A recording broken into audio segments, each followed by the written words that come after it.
அதுக்கப்புறமா என்னன்னு பார்க்கலாம். இப்போ பார்த்தீங்கன்னா, நம்ம ஈஸ்வரி தான் எல்லாத்துக்குமே காரணம் சொல்லி ராஜாங்கம் பார்த்தீங்கன்னா, நம்ம ஈஸ்வரிக்கு கால் பண்ணி வந்து செம்மையா காட்டுன்னு காட்டுறாரு. இருந்தாலும் ஈஸ்வரி பார்த்தீங்கன்னா, அப்படியே ஒரு மாரி சொல்லி சமாளிக்கிறாங்க. அவர் வந்து ரொம்ப கோவமா ஃபோனை வச்சுறாரு. சேதுக்கு வந்து மனசே ஆறல. மீனாட்சிய வந்து நம்ம தமிழ் கூட்டு போனத நினைச்சு. இன்னொரு சைட் பார்த்தீங்கன்னா, நம்ம தமிழ் வந்து வீட்டுக்கு போறாங்க. வீட்டுக்கு போனதும் வந்து அங்க பாட்டிமாலாம் இருக்காங்க. "என்னடி குழந்தைய நல்லபடியா எடுத்துட்டு வந்துட்டியா?" அப்படின்ற மாரி தமிழோட அம்மாலாம் கேட்குறாங்க. அப்போ நம்ம பாட்டி என்ன சொல்றாங்கன்னா, "இதுக்கு எதுக்கு இவ்வளோ செலவு பண்ணிட்டு போனோம்? 2 நாள்ல குழந்தையே வந்துரும்னு இருக்கலாம்ல." அப்படின்னு சொல்லிட்டு உடனே தமிழ் வந்து கோவப்படுறாங்க. "என்ன உங்க பேரனுக்கோ, உங்க வீட்டுக்கோ சப்போர்ட் பண்றீங்களா? என் குழந்தை இல்லாம என்னால இருக்கவே முடியாது." அப்படின்ற மாரி சொல்லிட்டு இருக்காங்க.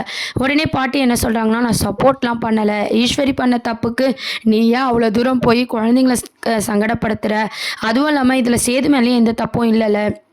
அப்படின்னு சொல்லி பாட்டிமா வந்து பேசிட்டு இருக்காங்க. உடனே தமிழ் வந்து அவங்க பேரனுக்கு சப்போர்ட் பண்ணி பேசுறத ஃபர்ஸ்ட் நிறுத்த சொல்லுமா அப்படின்ற மாதிரி சொல்றாங்க. பஞ்சாயத்துல சொன்னா அந்த வாக்கை காப்பாற்றணும். இதுவே நான் எங்கன்னா போய் குழந்தைய கொடுக்கலன்னா உங்க பேரன் புரிஞ்சுப்பாரா அப்படின்னு சொல்லி தமிழ் வந்து கேட்குறாங்க. சரி சரி ரொம்ப கோவப்படாத, ஏதோ நல்லபடியாக போயிட்டு வந்துட்டால அது போதும் அப்படின்ற மாதிரி பாட்டிமா வந்து சொல்லிட்டு இருக்காங்க. அதுக்கப்புறம் பார்த்தீங்கன்னா நம்ம சேதுக்கு அங்கே மீட்டிங்லாம் நல்லபடியாக முடிஞ்சுது. அதனால வந்து வாங்க ஊருக்கு கிளம்பலான்னு சொல்லி எல்லாருமே வந்து கிளம்பிட்டு இருக்காங்க. நம்ம சேது வந்து ரொம்ப கோவமா இருக்காங்க. ஐஸ்வர்யா வந்து சேதுவை சமாதானப்படுத்த போறாங்க. அப்போ பார்த்தீங்கன்னா, சேது ஐஸ்வர்யா மேலேயும் கோவப்படுறாங்க.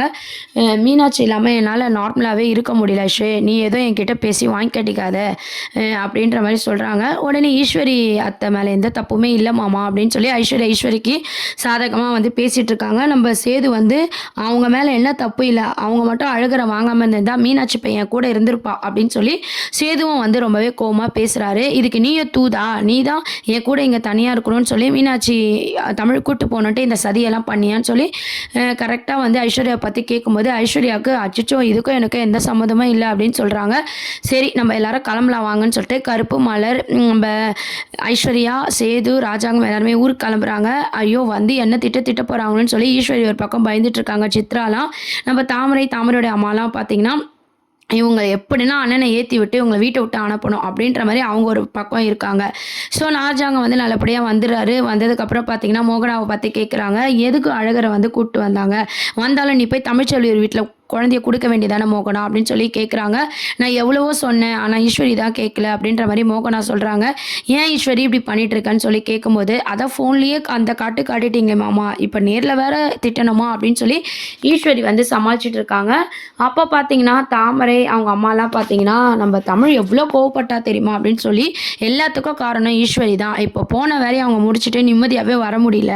வீட்டில் அதுக்குள்ளே நீங்கள் இப்படி ஒரு பிரச்சனை பண்ணி வச்சுருக்கீங்க, எல்லாத்துக்குமே ஈஸ்வரி தான் காரணம் அப்படின்னு சொல்லி தாமரை எல்லாருமே வந்து சொல்லிட்டு இருக்காங்க. எரியிற நெருப்புல எண்ணெயை ஊத்துறீங்களான்னு சொல்லி ஈஸ்வரி வந்து தாமரை அவங்க அம்மாவை கத்துறாங்க. சித்ராவும் ஈஸ்வரியும் சண்டை போட்டுட்டு இருக்காங்க.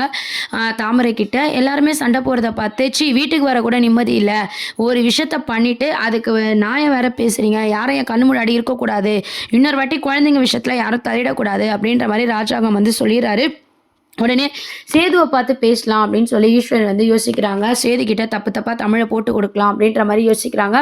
உடனே நம்ம சேது தனியாக இருக்கும் போது பஞ்சாயத்தில் அவள் எவ்வளோ பேச்சு பேசினாப்பா, அதனால தான் நான் போய் குழந்தைய கூப்பிட்டு வந்தேன், இல்லைனா நான் ஏன் போய் கூப்பிட்டு வர போகிறேன் அப்படின்னு சொல்கிறாங்க. இதை கேட்ட சேதுவும் பார்த்தீங்கன்னா தமிழ் மேலே தான் தப்பு இருக்குது, அதனால தான் இவங்க இதெல்லாம் பண்ணியிருக்காங்கட்டு எப்பவும் போல் ஈஸ்வரி சொல்கிறதெல்லாம் சேது வந்து மண்டே ஆட்டிக்கிட்டே கேட்டுக்கிட்டே இருக்காரு. இந்த தமிழுக்கு இவ்வளோ திமிரு இருக்கா, அவளை சும்மாவே நான் விட மாட்டேன், இப்போவே கேட்குறேன் அப்படின்ற மாதிரி கேட்குறாங்க.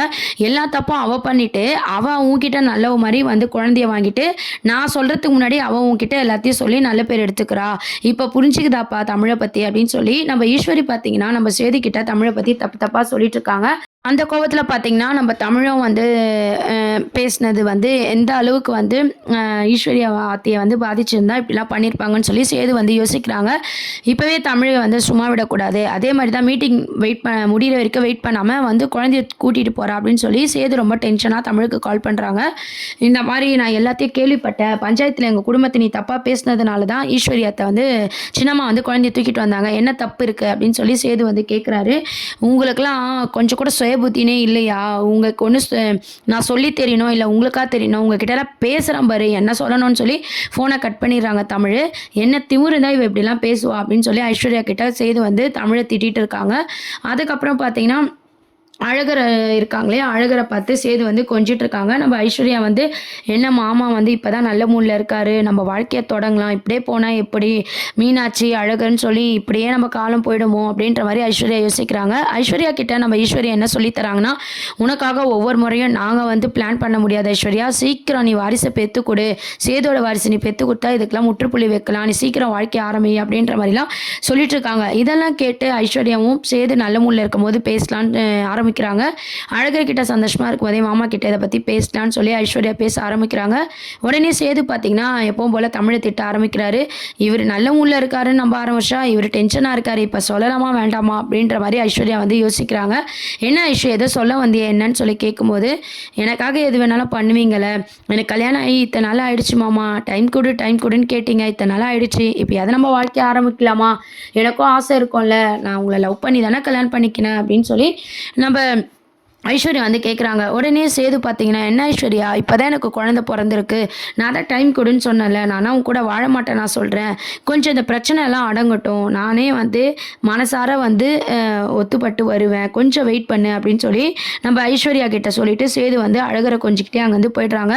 இவருக்கு ஏன் என்னோட தவிப்பு புரியவே மாட்டுது, நான் எதுக்கு கேட்குறேன்னு புரியவே மாட்டுது, எப்போ பாரு குழந்தையே கொஞ்சிட்டு இருக்காருன்னு சொல்லி ஐஸ்வர்யா ஒரு பக்கம் கோவப்படுறாங்க. அதுக்கப்புறம் பார்த்தீங்கன்னா நம்ம கருப்பு வந்து நம்ம சேதுக்கிட்ட பேசுகிறாங்க.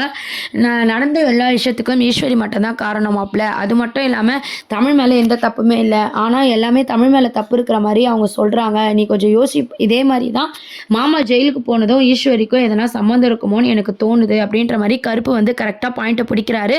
இருந்தாலும் சேது பார்த்தீங்கன்னா நடந்த ஒரு விஷயத்தை வச்சு சின்னம்மாவை தப்பாக பேசாதீங்க அப்படின்னு சொல்லி கருப்பை வந்து ரொம்ப திட்டி விட்டுறாரு சேது. இதெல்லாம் ஈஸ்வரி வந்து மறைஞ்சது கேட்குறாங்க.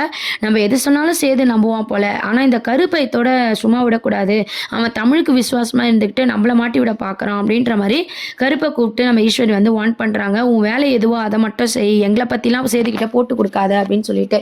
இன்னொரு சைட் பார்த்தீங்கன்னா நம்ம தனத்துக்கு மட்டும்தான் தெரியும் நம்ம ஐஸ்வர்யா வந்து பல குரலில் பேசுவாங்க அப்படின்னு சொல்லிட்டு, ஸோ தனம் மூலமாக உண்மை வெளியே வரும் அப்படின்னு சொல்லி எல்லாரும் ஆவலாக வெயிட் பண்ணிட்டு இருக்கோம். அதுக்கு நடுவில் பார்த்தீங்கன்னா 2 குழந்தையும் பிரித்து வைக்கிறது, இந்த குழந்தை அழுவுறது, வீடியோ காலில் பேசுறது, ஈஸ்வரி சதி பண்ணுறது, மீட்டிங் சொல்லி நம்ம சேது கிளம்பி போகிறது, இந்த மாதிரி ஒரு இரிட்டேட்டிங்கான ஒரு சீன்ஸை தான் வந்து சின்ன மருமகள் சீனில் வந்து காமிச்சிட்டு இருக்காங்க. இதுக்கப்புறம் வரும் சீன்லையாவது பார்த்தீங்கன்னா நான் அந்த ராஜாங்கம் ஜெயிலுக்கு போனது யார் காரணம் அப்படின்ற ஒரு உண்மை வந்து வெளியே வந்தால் நல்லாயிருக்கும். அது மாதிரி இல்லாமல் போஸ் அப்படின்ற ஒரு கேரக்டர், போஸோட ஒய்ஃப், இவங்களெல்லாம் வந்து கொண்டு வராமையே வந்து சீரியலை வந்து கொண்டு போயிருக்காங்க. சும்மா பார்க்கவே செம்ம போரிங்காக இருக்குது. ஸோ இதுக்கப்புறமாவது பார்த்தீங்கன்னா நம்ம தமிழ் மேலே எந்த தப்புமே இல்லை, எல்லாத்துக்கும் ஐஸ்வர்யா, ஈஸ்வரி தான், சித்ரா, இவங்க 3 பேர் தான் காரணம் அப்படின்ற உண்மை சேது கண்டுபிடிப்பாரா இல்லை எப்பவும் போல மண்டையாட்டிட்டு இருப்பாரா அப்படின்றதெல்லாம் வெயிட் பண்ணி பார்க்கலாம். அப்கமிங் ப்ரோமோ அப்படின்னு பார்த்தீங்கன்னா கண்டிப்பாக நம்ம ஐஸ்வர்யா மேலே வந்து சேது சந்தேகப்படுற மாதிரியான ஒரு சூழ்நிலையும், நம்ம ஈஸ்வரி மேலே சந்தேகப்படுற மாதிரியான ஒரு சுச்சுவேஷனாக தான் வந்து சேது ஃபேஸ் பண்ணுற மாதிரி காட்ட போகிறாங்க. ஏன்னா இந்த குழந்தை பிரச்சனையில் ஈஸ்வரி மேலே ஒரு லைட்டாக வந்து கருப்புக்கு சந்தேகம் வந்திருக்கு. நம்ம சேது கிட்ட அவர் எடுத்து சொல்கிறாரு. இது மூலமாக படிப்படியாக நம்ம ஈஸ்வரி எப்படி மாட்ட போகிறாங்க அப்படின்றத தான் காட்ட போகிறாங்க. என்ன ஆக போகுதுன்னு சொல்லி வெயிட் பண்ணி பார்ப்போம். நிறைய எபிசோட்ஸ்க்கு சேனலை சப்ஸ்கிரைப் பண்ணுங்கள். தேங்க்யூ.